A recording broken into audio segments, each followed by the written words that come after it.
Welcome to wifi TV. Andhra Pradesh ముఖ్యమంత్రి నారా చంద్రబాబు నాయుడు జన్మదినాన్ని పురస్కరించుకొని ఆయనకు పలువురు రాజకీయ ప్రముఖులు పుట్టినరోజు శుభాకాంక్షలు తెలియజేస్తున్నారు. తాజాగా ప్రధాని నరేంద్ర మోదీ, ప్రతిపక్ష నేత వైసీపీ అధ్యక్షుడు సైతం బాబుకు ట్విట్టర్ ద్వారా శుభాకాంక్షలు అందజేశారు. ట్విట్టర్ వేదికగా పుట్టినరోజు శుభాకాంక్షలు తెలిపిన మోదీ, ఆంధ్రప్రదేశ్ ముఖ్యమంత్రి చంద్రబాబు గారికి జన్మదిన శుభాకాంక్షలు, ఆయన ఆరోగ్యాలతో చిరకాలం ఉండాలని కోరుకుంటున్నానంటూ మోదీ ట్వీట్ చేయడం విశేషం.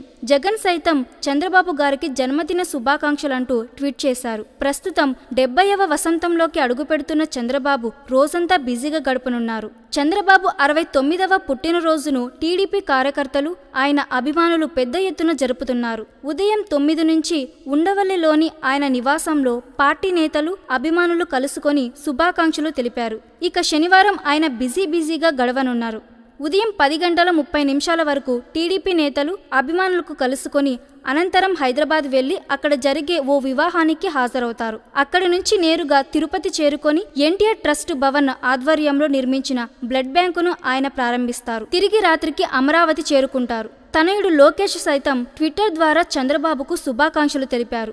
మీరు దార్శనికుడిగా, సమర్థవంతమైన నేతగా ప్రపంచానికి తెలుసు.